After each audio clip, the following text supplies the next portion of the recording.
3교시 시작하도록 하겠습니다. 계약서 작성 의무입니다. 원래 계약서는 행정사법의 제2조에 보면 행정사가 아닌 자는 계약서를 작성하여서는 아니 된다. 다만 다른 법률에 특별한 규정이 있는 경우에는 그러하지 아니하다 이렇게 되어 있습니다. 그래서 공인중개사법에는 개업공개사가 중개를 완성한 때에는 거래계약서를 작성하고 거래 당사자 쌍방에게 교부해야 되며 5년 동안 보존하여야 한다 이렇게 되어 있습니다.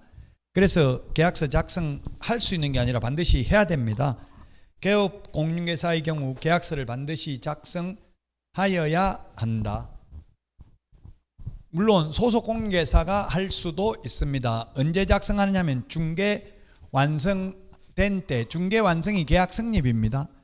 계약 성립된 때 작성을 해야 되고 계약 성립도 안 됐는데 예를 들면 중개 완성도 안 했는데 작성하면 안 됩니다. 그게 뭐냐면 실제 있었던 사건인데 임대인 임차인이 이대로 계약서 적어주세요 해가지고 대서만 해줬어요. 대서소, 옛날 대서소 있었죠. 10만 원 받고 그냥 그대로 적어달라는 대로 적어줬어요. 그래가지고 도장만 개업공개사 명판, 행복공인중개사 사무소 대표 이렇게 해가지고 그걸 명판이라고 불러요. 현업에서.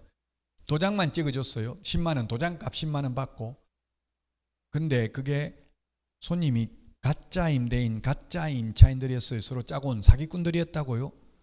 그 왜 그냥 직거래 했으면 하지 왜 개업공개사 도장 찍으러 왔냐, 도장 받으러 왔냐 물어보니까 이 개업공개사 명판이 있어야 은행 융자가 된다고, 대출이 된다고 하더라. 그래서 은행 전세자금 대출 받으려고 도장 받으러 왔다 이렇게 한 거예요.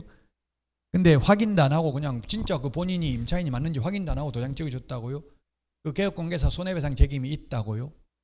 그 개업공개사는 어떻게 했어야 돼요? 그러면 주인이 진짜 맞는지 등기사항 증명서 갑구에 있는 소유자 이름하고 그 사람 주민등록증하고 확인해 봐야 되고 또 주민등록증 진위 여부를 확인해 봐야 되고 등기필 정보까지 확인을 하고 계약서 써주고 법정보수 다 받아도 상관없습니다. 괜히 10만 원 받고 해줬다가 몇 억 손해배상만 했다고요. 중개 완성한 때만, 즉 진짜 매도인, 임대인이 맞는지 확인하고 중개 완성된 때만 계약서를 작성해야 되고 그냥 이대로 써주세요 한다고 대서, 대필만 해주면 안 된다고요. 자, 쌍방에게 교부해야 됩니다. 계약서는 5년 보존해야 됩니다. 앞에 확인설명서는 3년 보존이라고 했죠. 계약서는 5년 보존이고요. 단 전자계약서를 작성해서 공인전자문서센터에 보관된 경우 따로 종이계약서를 출력해서 보관할 필요는 없다. 그 다음에 거래계약서는 법정서식은 없다. 다만 국토부 장관이 표준서식을 정해서 그 사용을 권장할 수는 있다. 그리고 서명 및 날인인데 계약서에 개업공개사가 서명 및 날인해야 되고 다만 당해물을 수행한 소속공인중개사가 있는 경우에는 소속공인중개사도 함께 서명 및 날인을 하여야 한다.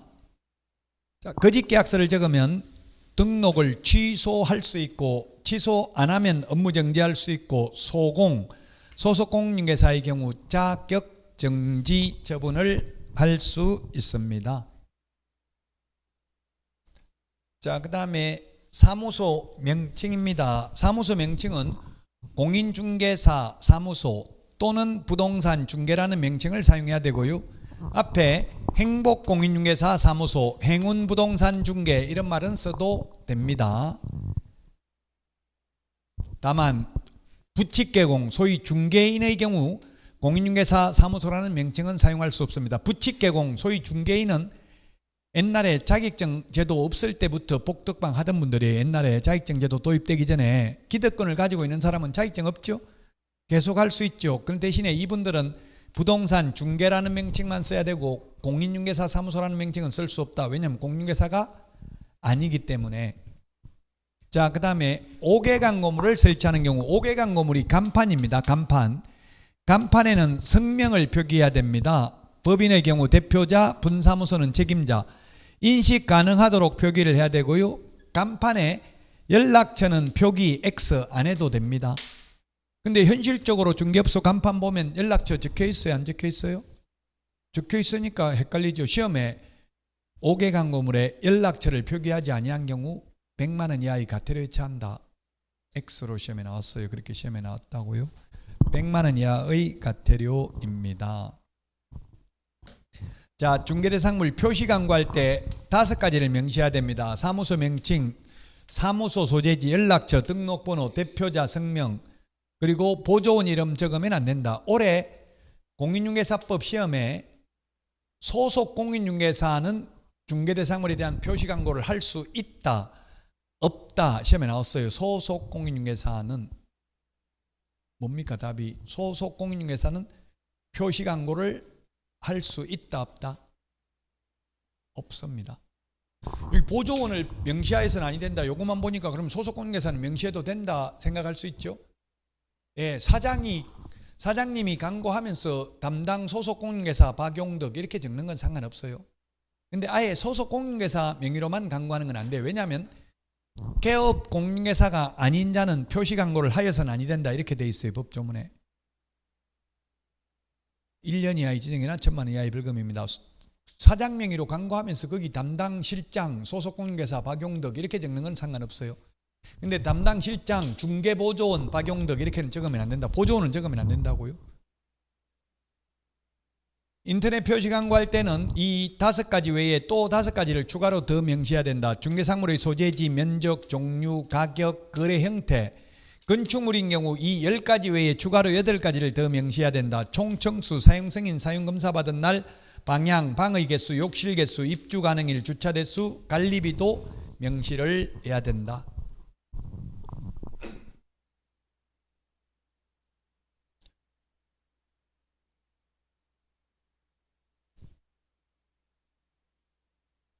지금 이게 실제 광고 나와 있는 건데요. 광고. 이게 사무소 명칭, 그 다음에 연락처, 그 다음에 등록번호, 대표, 중개사무소 소재지. 그거는 그 자료에는 지금 없어요. 이거는 제가 그냥 사진 찍어가지고 길 가다가 매물 나와 있는 거 보고 사진 찍어가지고 해놓은 거예요. 요즘은 이런 식으로 광고한다고요. 옛날에는 그냥 핸드폰 번호만 적어놨었어요. 옛날에는. 사무소 명칭, 소재지, 연락처, 등록번호, 대표자 성명, 연락처는 요 위에 있네. 이런 거 5가지 사항을 명시해야 된다고요. 이게 종이겠어요, 천이겠어요. 이게 지금 중개 그 매물 상가 비어 있는데 공실에 유리창에 붙어 있는 거 사진 찍었거든요. 예, 천으로 만드는 거 보셨어요, 지나다니다가? 예, 천으로 주로 많이 해놨더라고요. 뭐 종이로 해도 되고 뭐 법에 천으로 하라 이런 건 없죠. 근데 천으로 이걸 갖다 한 뭐 수십 개 만들어 놓고 그냥 매물 나오면 무조건 다 갖다 붙이면 되겠죠. 왜냐하면 이게 소재지가 무슨 소재지라고, 중개사무소 소재지라고. 그러니까 그 중개대상물 소재지는 이걸 붙여놓은 그 장소잖아요. 그러니까 그냥 하나 만들어 가지고 계속 또 이거 거래되고 나면 다른 데 갖다 붙이면 된다고. 어떤 경우는 임대 이렇게 안 적어놓고 매매 점 찍고 임대 이렇게 적어놨더라고요. 그럼 매매든 임대든 요거 하나만 있으면 아무 데나 갖다 붙이면 되는 거잖아요. 근데 매매 임대는 따로 구분해 놓는 게 좀 더 좋을 것 같아요. 왜냐하면 임대할 건데 매매 임대 이렇게 적어 놓으면 지금 매매도 되나? 그럼 별로 안 들어가고 싶을 것 같은 느낌이 들거든요. 임대는. 제 생각은 어쨌든 여기는 지금 매매 따로 임대 따로 만들어 놓은 거예요. 천을 몇 개씩 만들었는지는 모르겠지만 여러 개 만들면 좀 더 싸겠죠. 아무래도 그럼 많이 만들어 가지고 이런 걸 갖다 붙이면 된다고요. 매물 나오면 나오는 대로.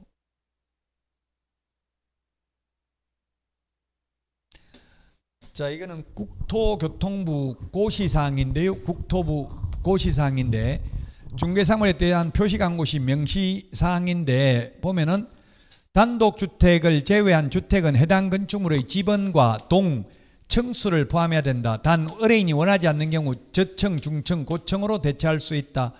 오피스텔의 경우 층수를 모두 저층, 중층, 고층이 아닌 3층, 10층, 15층으로 표시해야 된다. 단 손님이 요거는 아직 고시사항은 시험에 안 나와요. 고시라는 것은 수시로 바뀔 수 있는 거잖아요. 법률이 아니고 국토부 장관이 고시한 거기 때문에 이거는 수시로 바뀔 수 있는 거예요. 그래서 외국 같은 데는 행위제한을 개발 계획에 의한 행위제한입니다. 예를 들면 여기 지금 강에서 낚시 못한다 고시해가지고 공고 고시 딱 갖다 붙여버리면 그때부터 낚시 못하는 거예요. 근데 법률로 무슨 용도 지역 지구 구역에는 낚시 못한다 이렇게 하려면 그 법을 만들려면 국회 통과되고 하려면 1년 걸려요. 입법 예고하려면. 예를 들면 북한강 가에 보면은 거기 한강수계 상수원 수질 개선 및 주민 지원 등에 관한 법률, 남양주주 북한강 가에 보면 모텔이나 식당 못하게 돼 있어요, 법으로. 근데 한강수계 상수원 수질 개선 및 주민 지원 등에 관한 법률이 입법 예고되면서 앞으로는 여기 못한다 이렇게 해버리니까 어떻게 돼요? 전부 미리 건축 허가를 다 받아버린 거예요. 법 공포되기 전에. 그 지금 북한강 가에 가보면 전부 모텔, 식당 엄청나게 많잖아요. 그런 데 있는 모텔은 희소 가치가 있어요. 다시 더 모텔을 만들 수는 신축은 안 되잖아요, 이제. 그러다 보니까 그 손님 깍깍 차가지고 그냥 불 다 꺼놨어요. 한 8시, 9시 돼서 가보면 벌써 손님 다 차면 불 꺼버리잖아요, 모텔에. 근데 허벌판에, 이게 모텔이라는 게 원래 허벌판에 있잖아요. 모터. 미국 같은 데, 캐나다 같은 데는 하루 만에 여행 다 못하니까 중간에 가다가 길가에 자고 가라고 모텔 만들어 놓은 게 모터하고 호텔하고 줄인 그 합성어잖아요. 모텔이라는 게 모터 자동차하고 호텔하고 합해 놓은 게. 예, 그 모터 자동차 미국이나 이런 데는, 호주 같은 데는 하루 만에 못 가거든요. 자기 나라 엄청나게, 뭐 캐나다 같은 데는 한 7일 넘게 가야 돼요. 8,000km 정도 되니까 그 길이가 전부. 호주 같은 데도 호주 한 바퀴 돌라고 하면은 거의 2만 킬로라던데, 그거는 제가 볼 때 가이드가 잘못 말하는 것 같아요. 2만 킬로면 지구가 한 바퀴 도는데 거의 2만 킬로거든요. 이해가 안 돼. 호주 한 바퀴 도는데 2만 킬로를 해안선 따라 돌면, 모르겠어요. 그 가이드가 그러더라고요. 아마 제가 볼 때는 잘못 말했어요. 근데 호주에서 저는 그런 사람 만나봤어요. 어떤 노부모가 캠핑카 타고 여행하고 있더라고요. 그 보니까 3년째 지금 다니고 있다더라고. 그러면 그 2만 킬로 가려면 3년 걸릴 수도 있겠죠. 이게 고시사항, 이게 어찌 보면 합리적인 규제 방법이라고 수시로 그때그때 필요할 때마다 바꿀 수 있으니까 법은 바꾸기가 쉽지 않다는 이야기입니다. 지금 예를 들면 실거주 의무가 폐지한다고 발표했는데 아직도 폐지 안 됐잖아요. 즉 시행령을 바꿔가지고 전매 제한은 없앴는데 법률을 바꿔야 되는, 이게 거주 실거주 의무는 국회에서 통과되기가 쉽지 않다는 이야기입니다. 여야 합의가 있어야 되는데 일방적으로 일부러 통과 안 되게 만들 수도 있어요. 그럼 국민들 불만을 높이게 어떤 정치적인 의도가 있을 수도 있다고요, 누군가는. 그래서 법은 이게 바꾸기가 쉽지 않다는 이야기입니다. 근데 이런 고시사항이니까, 이 고시사항은 그래서 시험에는 수시로 바꿀 수 있기 때문에 시험에는 나온 적은 없습니다. 아마 앞으로도 고시사항이 나오기는 어려울 겁니다. 조례도 안 나오잖아요. 시도 조례도. 그냥 참고로 요거는 이제 현업에 가서도 이런 거 표시 광고. 오늘도 또 제 이름, 저하고 이름 똑같은 분이 있는데 전화 왔는데 매물을 20일 늦게 내렸다고 가태료 지금 맞았다더라고. 250만 원 가태료 받았대. 허위 매물 올렸다고. 거래 완료됐는데 매물 안 내렸다고. 거래 완료되면 바로 매물 내려야 됩니다. 그게 맞긴 하죠. 거래되고 없는데 계속 올려놓으면 안 되긴 하잖아요. 유튜브 채널에다가 거래 완료 이렇게 해가지고 매물 올려놓으면 그 자체가 바로 500만 원 이하의 가태료라고요. 2분의 1 깎아주니까 250만 원 이제 거래 완료됐다고 해놓으니까 악의적인 건 아니잖아요. 거래 완료됐다고 표시를 해놨으니까 그냥 2분의 1 감액 깎아준 거예요. 재량권을 행사해서. 매물 바로 거래 완료되고 나면 내려야 됩니다. 자, 그 다음에 이것도 아직 시험에 나온 적은 없습니다, 사실은. 근데 이거는 뭐 현업에 가면 좀 알아야 되고요. 또 시험에 나올 가능성도 배제할 수 없고, 아까 말했잖아요. 그 행령사가 아닌 자는 계약서 작성하면 안 된다고 했잖아요. 다른 법률에 특별한 규정이 있는 경우는 그러하지 아니하다. 그래서 공인중개사법에 중개를 완성한 때에는 거래계약서를 작성하고 거래 당사자 쌍방에게 교부해야 된다. 중개 완성한 때에는. 요번에 공인중개사법 시험에 중개에 대한 용어 정의가 나왔어요. 중개란 중개 대상물에 대하여 거래 당사자 간의 매매, 교환, 임대차, 그 밖의 권리의 득실 변경에 관한 행위를 알선하는 게 중개입니다. 중개 대상물을 알선해야 중개라고요. 근데 권리금은 중개 대상물이 아니다. 따라서 중개 상물이 아닌 자동차 알선하고 20% 수수료 받아도 공인중개사법 위반 아니죠? 마찬가지로 권리금 알선하고도 20% 수수료 받아도 공인중개사법 위반은 아닙니다. 이게 왜냐하면 중개상물이 아니기 때문에. 중개상물이 아닌 걸 알선하는 것은 중개가 아니기 때문에 중개보수가 적용 안 된다고요. 그 대신에 중개 완성을 한 적이 없기 때문에 권리금 계약서는 작성하면 안 된다는 게 수원 지방법원 판례의 입장이라고. 지방법원 판례니까 아직 시험에는 안 나왔습니다. 원칙적으로 판례는 대법원 판례가 시험에 나오죠. 근데 현실적으로 권리금 계약서를 개업공개사들이 모두 작성하고 있는 현실을 감안하여 직접 벌금을 선고한 건 아니고 선고유예했습니다. 선고유예 받아도 결격사유 아니라고 했죠. 실제 그렇다고 벌금 내는 것도 아니고 2년만 지나면 끝나니까 현업에 나가면 알아서 하시라고요. 자꾸 이게 현업에 있는 분들을 대상으로 강의하니까 그럼 어떻게 해야 되냐, 편법 좀 알려달라. 강사가 편법을 가르쳐 줄 수는 없어요. 그건 알아서 해야 돼요. 또 지금 강사가 시켜서 했는데요, 이러면 저까지 잘못하면 문제될 소지가 있어요. 자, 손해배상을 보장하기 위한 보정설정금액이 2023년 올해 1월 1일부로 2배로 올랐습니다. 법인은 옛날에 2억이었는데 4억으로, 분사무소는 1억에서 2억으로, 개인개업공개사는 1억에서 2억, 그 다음에 작년까지는 지역농협만 1,000만 원 이상이고 나머지 특수법인은 2억 이상이었습니다. 근데 올해부터는 모든 특수법인, 지역농협, 산업단지관리기관, 지역산림조합, 한국자산관리공사 모두 2천만 원 이상으로 바뀌었습니다. 우리 시험 공부는 실무, 현실하고 다른 점이 많아요. 현실적으로는 지역농협이 중개업 안 합니다. 현실적으로는 특수법인이 중개업 안 한다고요. 그럼에도 불구하고 우리 시험에는 나옵니다. 왜냐하면 대학 교수들이 출제를 하기 때문에 실제 현실하고는 상관없는 것도 낸다고요. 요거 숫자 다 기억해야 됩니다. 그래서 시험에 이런 게 출제됐어요. 법인의 경우 분사무소가 3개 있는 법인은 보정설정금액이 얼마 이상인가 이렇게 나왔어요. 3개면 2억씩 하면 얼마입니까? 6억이고 주된 사무소 4억이니까 총 10억이죠. 10억 이상 가입해야 됩니다. 이런 게 시험에 나왔다고요. 분사무소가 3개 있는 중개법인이 보정설정해야 될 금액은 최하 얼마 이상인가? 답은 10억 이상이에요. 이런 게 계산하는 게 시험에 출제됐다.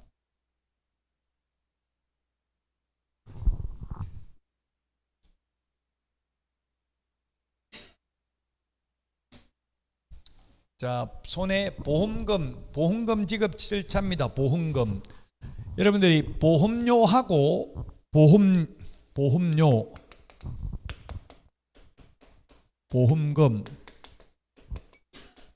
상식적으로 이제 여러분들이 사전 배경 지식을 좀 알고 있는 게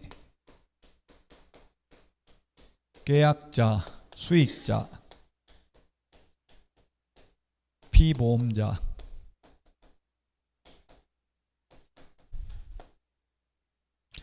보험자라는 용어도 있는데 보험자는 보험회사입니다. 보험회사가 보험자입니다. 이게 상법에 나와 있습니다. 용어가 상법에 있는 내용인데요. 보험도 상법에 나오죠. 상법에 보험편이 있는데 보험료는 계약자가 보험회사에 내는 돈이 보험료입니다. 보험금은 수익자가 보험회사로부터 받는 돈이 보험금입니다. 그럼 우리 시험에 보험료가 나오겠어요? 보험금이 나오겠어요? 이게 뭐 조금 전에 아까 2억, 4억 이게 보험료냐고요? 보험금이냐고요? 아까 개인은 2억, 법인은 4억, 분사무소 2억, 특수법인 2천만 원 뭐라고요?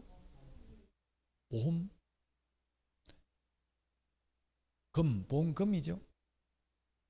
발음이 이거라고 보험료가 아니고 보험료는 내는 돈이라고. 여러분들이 2억 내는 거 아니라고요. 그럼 중개업하려면 2억 내려고 하면 2억 내고 2억 벌지 안 벌지도 모르는데 1년마다 내야 되는데 1년마다 내는 돈이니까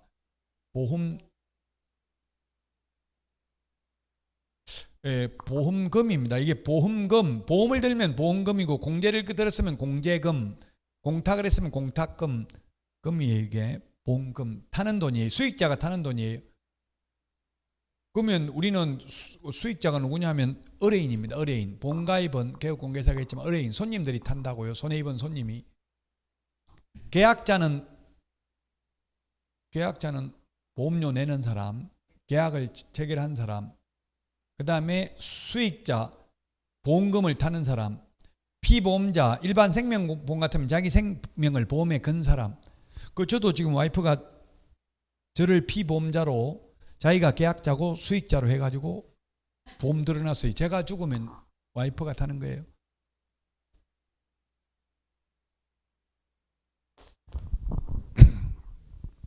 어느 날 보니까 꿈속에서 뭐 보험 엄청나게 몇 수십 개 가입해가지고 누가 저를 죽이려고 목 조르고 이래가지고 잠 깬 적이 있어요. 지금 보험금 타려고. 그래가 그 다음날 보험 다 해지해버렸어요. 지금 무서워가지고. 그러고 나니까 그 다음부터 잠이 잘 오더라고요. 전부 다 제가 피보험자니까 이게 위험하다는 이야기에 피보험자 돼 있으면. 자, 그러면 이제 이게 업무 보증금이라고 했는데 보증을 한 금액. 자, 먼저 손해배상금을 받아야 되는데 손해배상금을 받으려면 손해가 발생해야 됩니다. 재산상 손해가 발생해야 됩니다. 정신적 손해는 배상하지 않습니다. 재산상 손해가 발생해야 되고요. 의뢰인이. 그러면 개업공개사로부터 손해배상 합의서 등을 받아야 됩니다. 근데 현실적으로 개업공개사가 합의서 안 써줍니다. 현실적으로는 소송해야 됩니다. 판결문이 되겠습니다. 합의서를 안 해주니까 판결문 받으면 됩니다.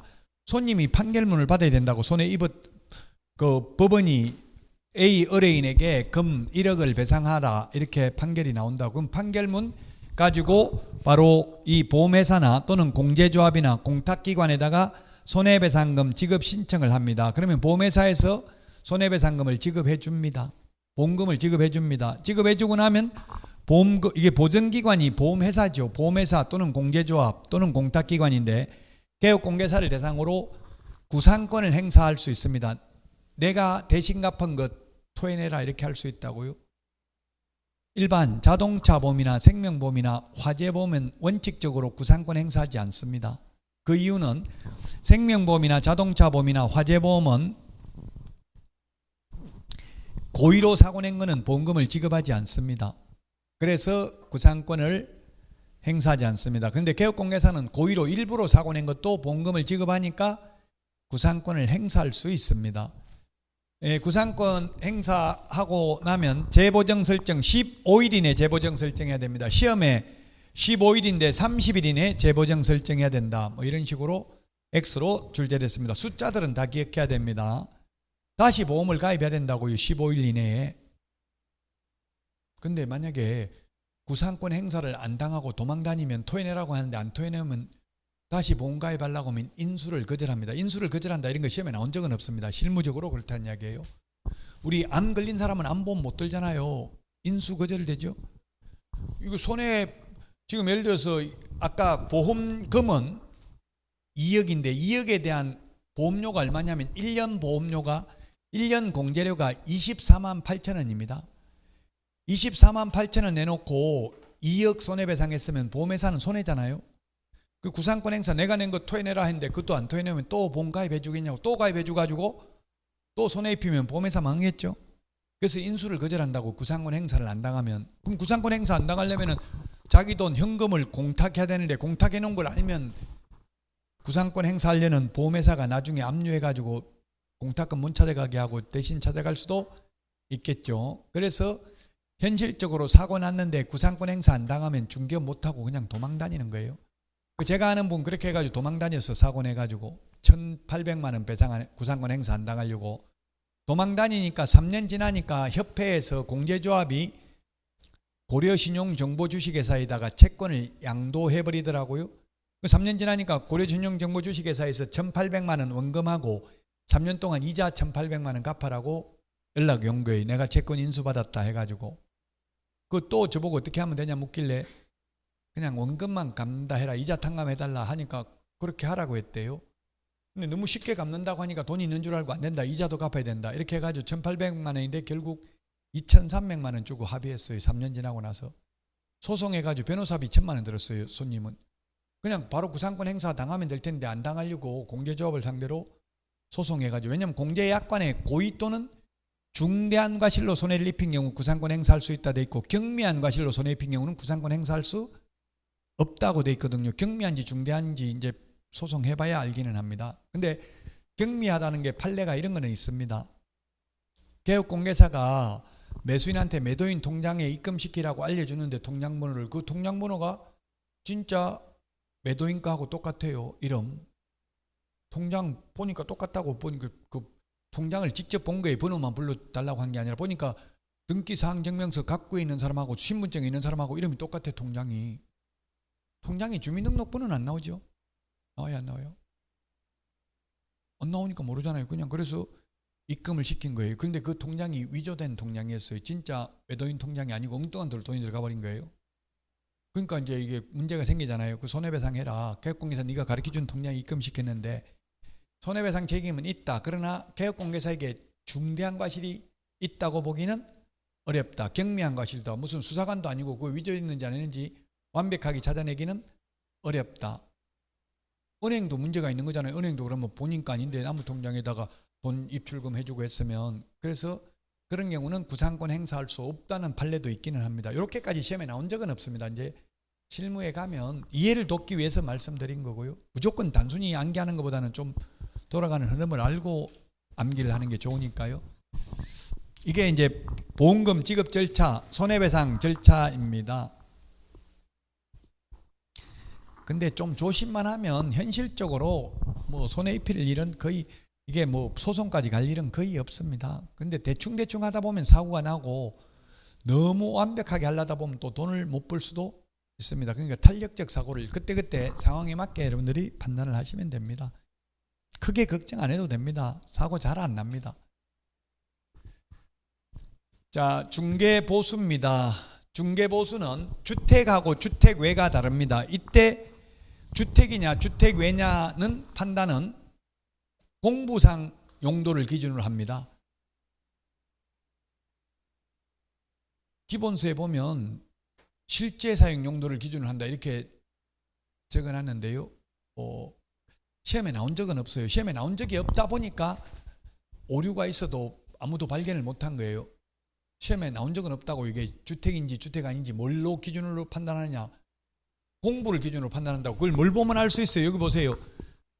85제곱미터 이하 전용 입식부엌, 전용 수세식, 화장실 등이 있는 85제곱미터 이하 주거용 오피스텔. 이거는 뭐예요? 실제로는 주택으로 사용한다는 이야기죠. 그러면 실제 사용, 공부상 용도를 하는 게 아니고 실제 사용 용도를 기준으로 한다면 이거 말할 필요가 없어요. 이러면 당연히 주택이니까 그냥 주택에 대한 요율을 적용하면 되잖아요. 이걸 따로 구분해 놨다는 것은 오피스텔은 업무시설이기 때문에 용도상 주택 외에 해당된다고요. 그 주택 외에 해당되기 때문에 단 주택 외에 해당되지만 85제곱미터 이하 주거용 오피스텔은 주택에 준해서 보수를 받는다고요. 그래서 매매는 0.5, 임대차는 0.4 범위 내에서 받을 수 있습니다. 자, 그 다음에 주택의 경우, 매매 교환의 경우 천분의 7, 0.7%, 임대차는 천분의 6 범위 내에서 다시 시도조례로 정합니다. 그럼 시도조례는 요거보다 더 낮겠죠? 그래서 보통 시도조례에 의하면 0.4% 이 정도 됩니다. 한 2억, 3억 이런 거 중개를 하면 0.4%. 그럼 3억짜리 하면은 0.4면 3, 42, 120만 원이 되겠죠, 중개보수가. 4억이면 4, 46, 160만 원 중개보수. 5억이면 200만 원이죠. 한쪽에 200만 원이면 양타 치면 양쪽 다 소개하면 400이잖아요. 한 건만 해도. 한 달에 한 건만 해도. 그 잘만 하면, 부동산 하면 돈 많이 벌 수 있다고요. 무조건 자격증만 딴다고 벼락부자 되는 거는 아니지만 열심히 하면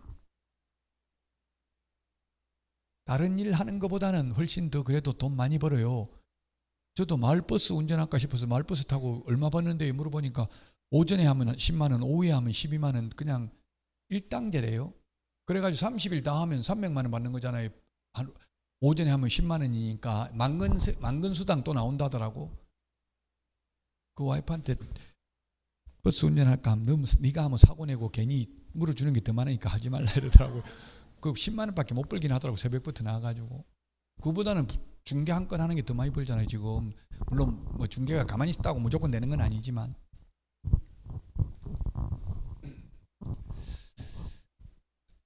자, 그 다음에 주택 외의 경우 국토교통부령으로 정합니다. 요거 아까 말했지만 일방 한쪽에 받는 게 0.4%라고요. 그래서 5억짜리면 5, 4, 20, 200만 원인데 한쪽에 200만 원이니까 양쪽 다 받으면 400이라고. 400.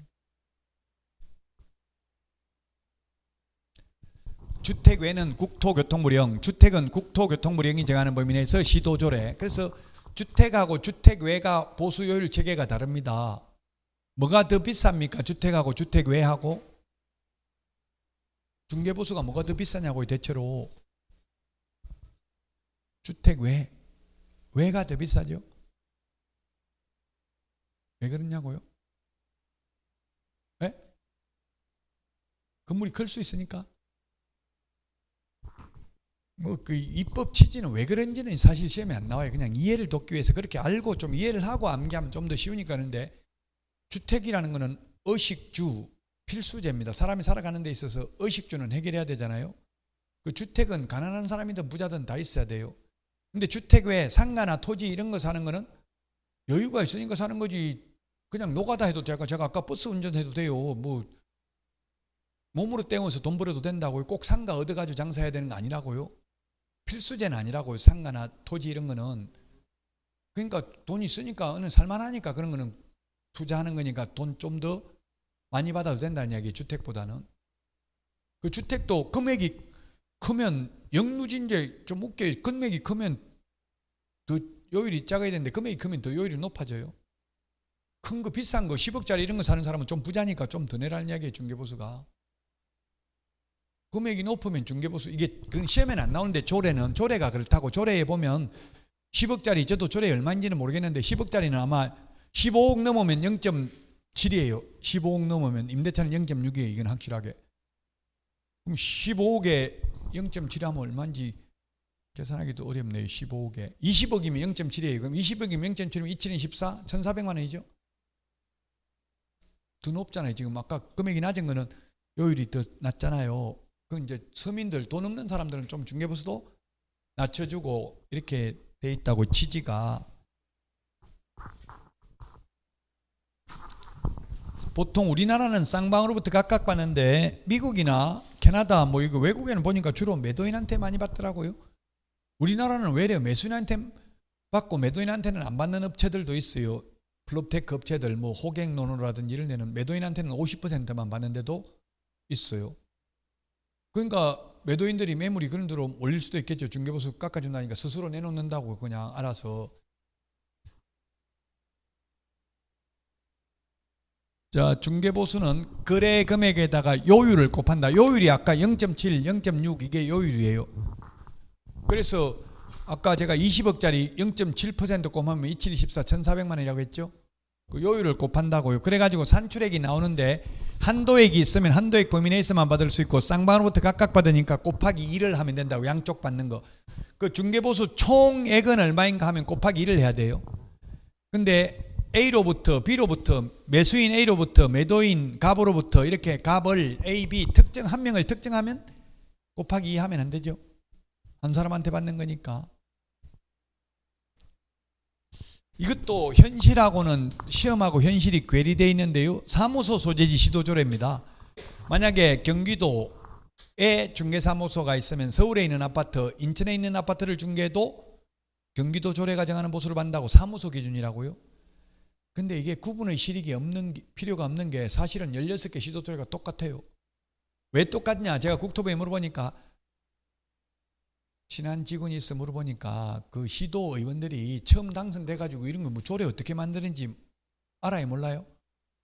모른다고요. 그래서 어떻게 만드냐고 하도 물으니까 국토부에 조례, 제정, 준칙안 이렇게 해가지고 이렇게 만들면 됩니다 해가지고 안을 다 보내준 거예요. 아 그래? 그럼 손들고 그냥 찬성만 해가 다 통과시킨 거예요. 그냥 그대로 국토부에서 보내준 대로. 그래서 똑같아요. 16개 시도조례가. 의미가 없어요. 근데 시험에는 거의 해마다 나와요. 이게. 그 웃기는 거예요. 교수들은 그걸 모르거든요. 출제하는 교수들은 그냥 법조문만 보고 내니까. 실제로는 구분의 실익이 없어요. 다 똑같으니까. 그러나 시험에 나오면 사무소 기준이다. 중개대상물 기준이 아니고요. 사무소 기준, 사무소.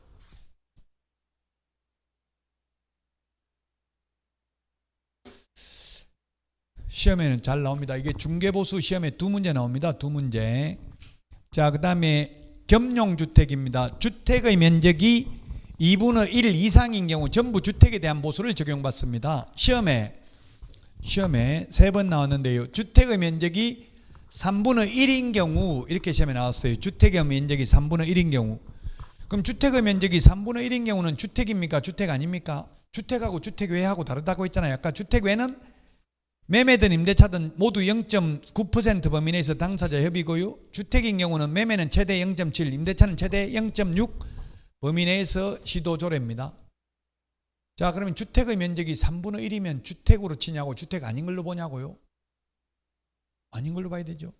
2분의 1 이상이 주택이어야 1층 100제곱미터 주택이 상가고 2층 100제곱미터 주택이면 200제곱미터 모두 주택으로 본다고요? 2분의 1 이상입니다. 이상. 초과가 아니고. 이상은 그 숫자 포함이 이상이죠. 미만 초과는 그 숫자 제외, 이상 이하는 그 숫자 포함입니다. 지급시기입니다. 지급시기. 지급시기는 원칙 당사자 약정 예외 거래 대금 지급이 완료된 날입니다. 뭐 보통 계약서 작성 시 중개보수 지급하기로 한다 이런 거 중개사무소에 써붙이는 데 많죠. 우리 중개사무소는 계약서 쓸 때 중개보수 받습니다 이렇게 써붙이는 데도 있더라고요. 그 받아도 됩니다 그렇게. 근데 아무 말 안 했으면 잔금 처리야 받는 게 원칙이라고요. 그 손님 입장에서는 늦게 주는 게 좋고 개업공개사 입장에서는 빨리 받는 게 좋겠죠. 빨리 받아야 돼. 안 그러면 계약금 걸어놓고도 계약 깨지면 이론적으로는 계약이 깨졌다 하더라도 개업공개사의 고의가실 없이 무효 취소해야 되면 줘야 됩니다. 근데 손님들이 죄송합니다. 제가 아마 부득이 계약은 깨야 돼서 중개보수는 드리겠습니다. 이렇게 하는 손님이 많이 있는 게 아니고 사기꾼아. 설령 그렇게 해놓고 깨놓고도 자기가 변심해가지고 깨놓고도 겉으로는 그렇게 하는 게 아니라 사기꾼아. 개업공개사 네가 나한테 사기치가지고 거짓말해가지고 쏘아가지고 계약 깨야 되겠다. 계약금 물려내라. 내가 이거 계약금 떼이잖아요. 계약 걸어놓고 오히려 계약금 물어내라 이렇게 하니까 중개보수는 안 받을 테니까 그냥 끝냅시다. 이렇게 오히려 개업공개사가 사정하는 게 현실이에요. 현실은. 완벽하게 개업공개사가 고의가실이 없다는 걸 입증하면 받을 수는 시험에 나오면 받을 수 있죠. 개업공개사 고의가실 없이 무효 취소 해제되면. 그러나 개업공개사의 고의가실로 인하여 무효 취소됐다면 못 받는다고요. 근데 변심하면 어떻게든지 개업공개사 잘못으로 몰아갈 가능성이 많아요. 그러니까 미리 받는 게 좋다고요. 저도 아까 여러분들 전철이라고 했는데 저는 전철이라고 안 하고 지하철이라고 했어요. 지하철. 그 지하철 아마 지하철 그 확인 설명서 서식에 지하철로 되어 있는지 전철로 되어 있는지 모르겠는데요. 확인 설명서 서식에 보면 전철이 아니고 지하철 되어 있는 것 같은데 확실하게 지금 기억이 가물가물한데 어쨌든 제가 3번에서 군포에 4호선이 지하철이 아니고 지상철이거든요. 금정역에서부터 평촌까지는 지하로 오다가 그 위는 지상이에요. 여기도 지상이잖아요. 지금 여주 경강선도 지상철이. 그럼 보통 근데 지하철이라는 말은 해도 지상철이라는 말은 잘 안 하잖아요. 그 전철로 해야 되는데 저는 모르고 지하철이라고 말을 했다고 그냥 아무 생각 없이 그랬다가 계약 변심을 해가지고 계약 깨려고 하면서 저보고 사기치잖아. 네가 지상철인데 지하철이라고. 근데 와서 다 보고 와서 다 봤거든요. 바로 옆에 있어서 시끄럽다고. 안 시끄러워서 괜찮겠냐 하길래 제가 좀 시끄럽기는 시끄럽습니다. 그 대신 좀 싸게 나와 있습니다. 오히려 지상철 바로 옆에 있으니까 그 역 근처에 있으면 되는데 역도 아니고 그냥 지나만 가니까 시끄럽기만 시끄럽다고. 바로 옆에 여기 있으면 괜찮죠. 그래도 그냥 선로만 지나간다고 아파트 앞으로. 그러니까 시끄럽기만 시끄럽다고요. 그러니까 어디 가서 물어보니까 아이고 저 지하철 지상철 그 돌아다니는데 시끄러운데 그 왜 그 길 얻었냐 누가 이렇게 한 거예요. 그러니까 계약 깨려고 너 때문에 그렇다. 지금 계약금 빨리 물어내라. 계약 돌려달라. 근데 돌려달라면 주인은 안 돌려주잖아요. 그러다 보면 오히려 분쟁 생기고 막 소리 지르고 이러면 계약공개사님들이 중개보수 받기가 현실적으로 쉽지는 않아요.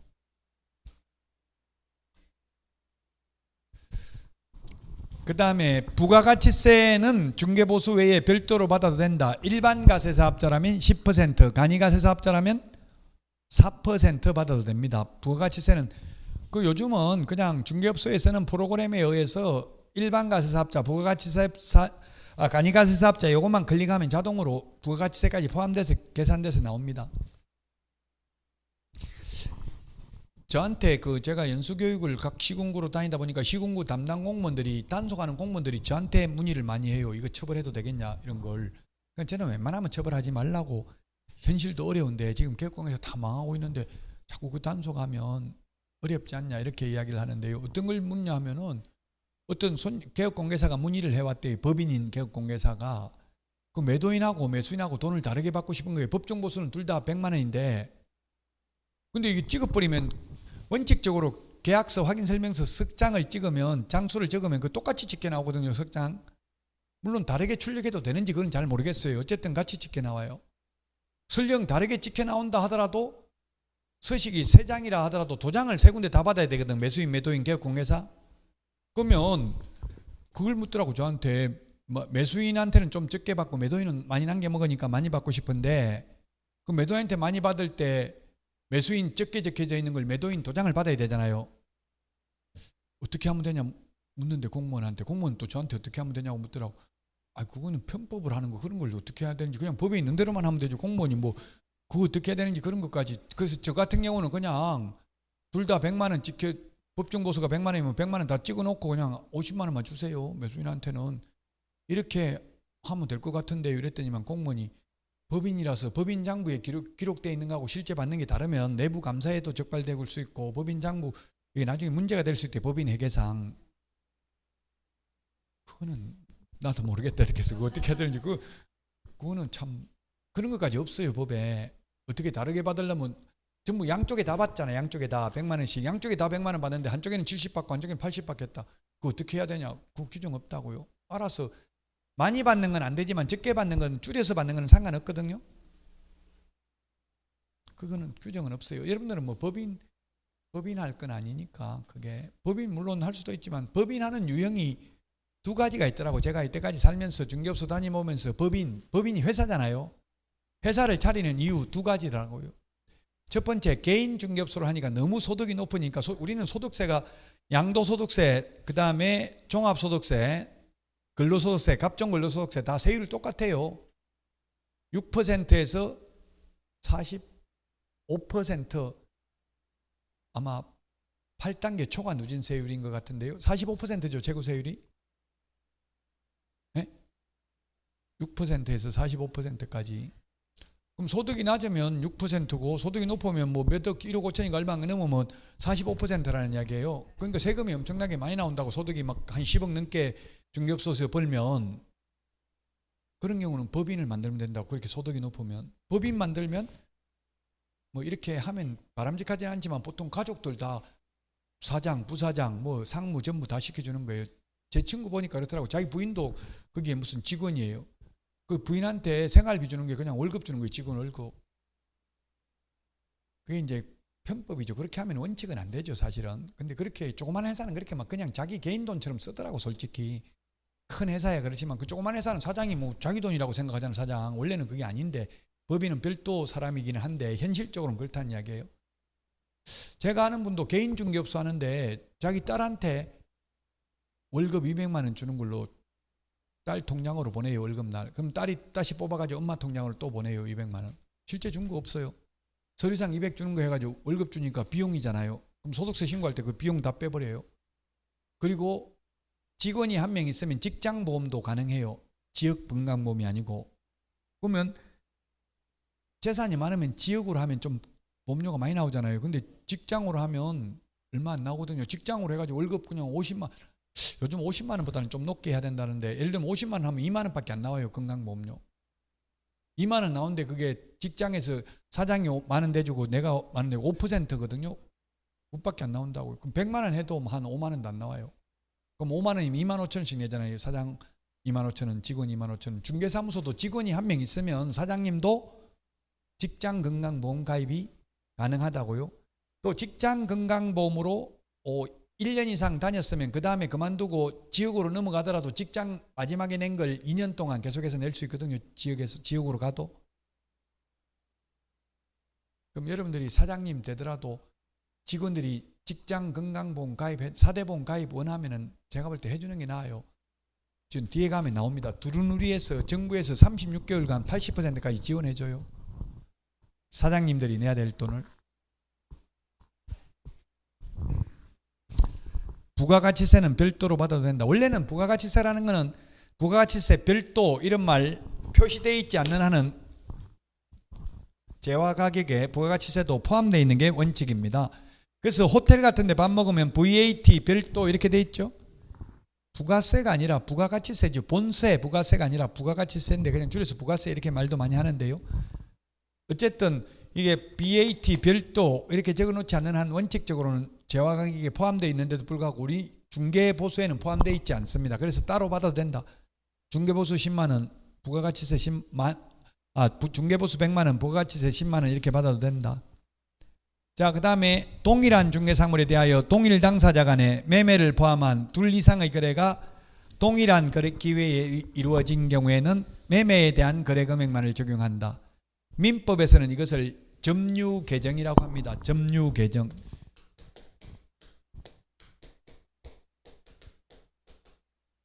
민법이 어렵죠. 점유계정.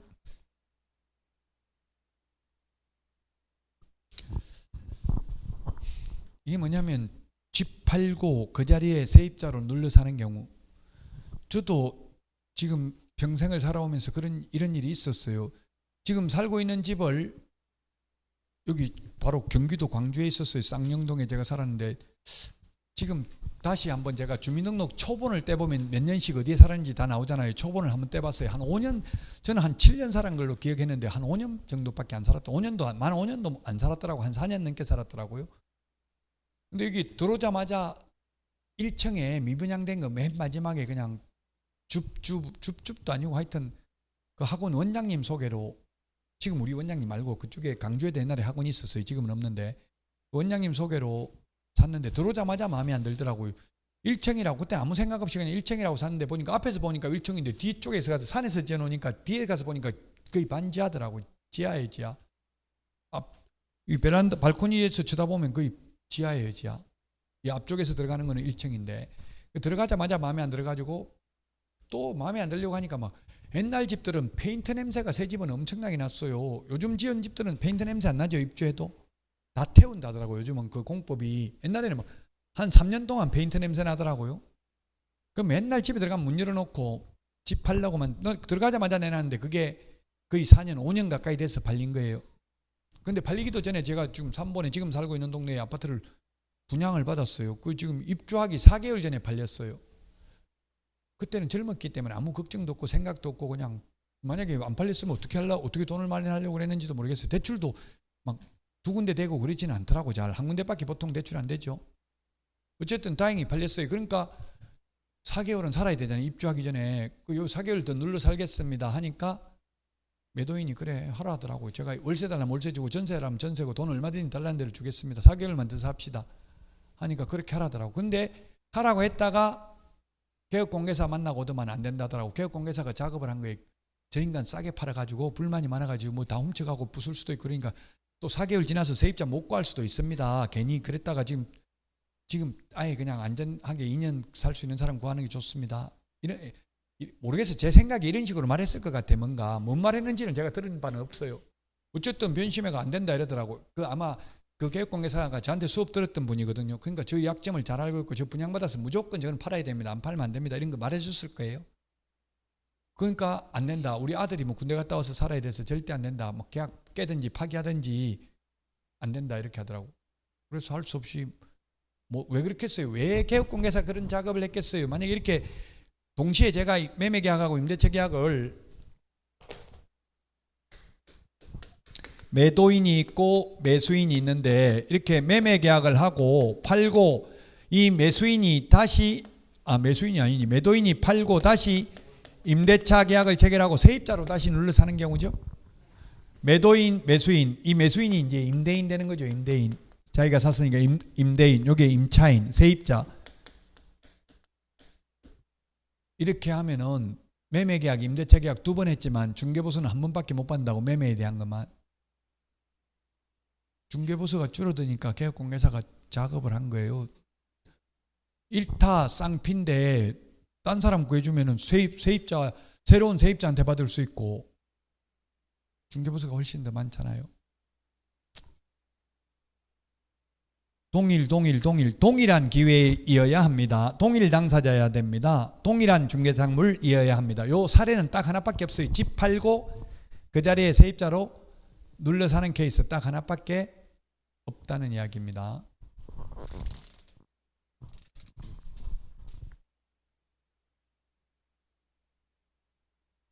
자, 그 다음에 거래 금액의 산정인데, 거래 금액은 매매 대금을 기준으로 하고요. 분양권인 경우에는 실제 납입액에다가 프리미엄까지 합산합니다. 예를 들면 지금 여기에 2천에 분양가가 5억이고 계약금 5천만 원 그런 상태에서 프리미엄 5천만 원 붙어가지고 거래하면 실제 주고받는 돈이 1억이잖아요. 분양가 5억에 대해서 계산하는 게 아니라 실제 주고받는 돈 판례입니다. 판례 요거는. 그 다음에 교환인 경우 거래 금액이 큰 걸 기준으로 합니다. 거래 금액이 큰 걸 기준으로 한다. 요것도 월세가 있는 경우 보증금 더하기 월세 곱하기 100을 하는데, 단 보증금 더하기 월세 곱하기 100을 해서 5천만 원 미만이 나오면 보증금 더하기 월세 곱하기 100을 하는 게 아니라 70을 합니다. 70 곱하기 70을 한다고요. 왜 그렇게 했어요? 소액 월세 임차인들을 보호하기 위해서 중개보수를 더 낮게 받는다는 얘기예요. 아까 상가, 토지 이런 게 주택보다 더 중개보수가 높다고 했잖아요. 그 월세, 낮은 월세 사는 사람들은 서민들이잖아요. 그러니까 중개보수를 더 적게 받으려고 곱하기 70 한다고요. 5천만 원 이상이면 곱하기 100을 하고요.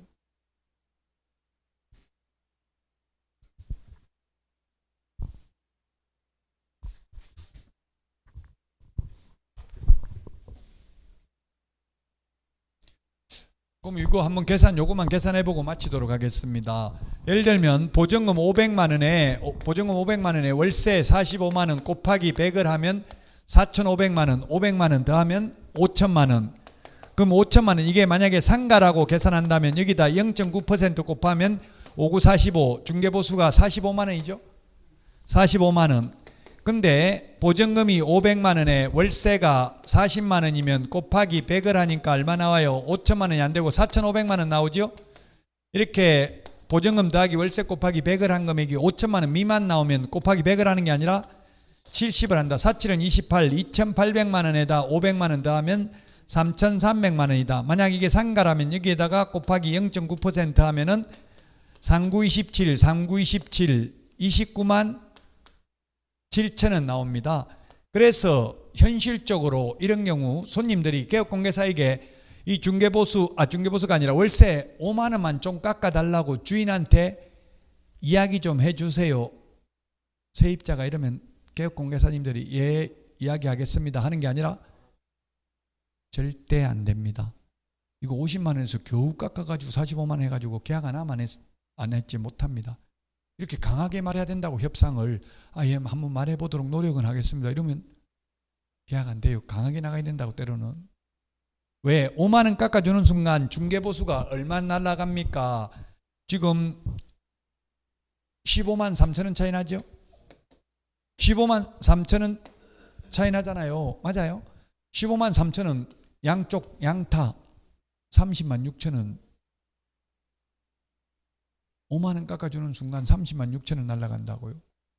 임대인한테 이거 5만 원 깎아주면 중개보수도 15만 3천 원 더 내려가고 하니까 좀 깎아주세요 하면 깎아줄 수도 있을 수도 있겠죠.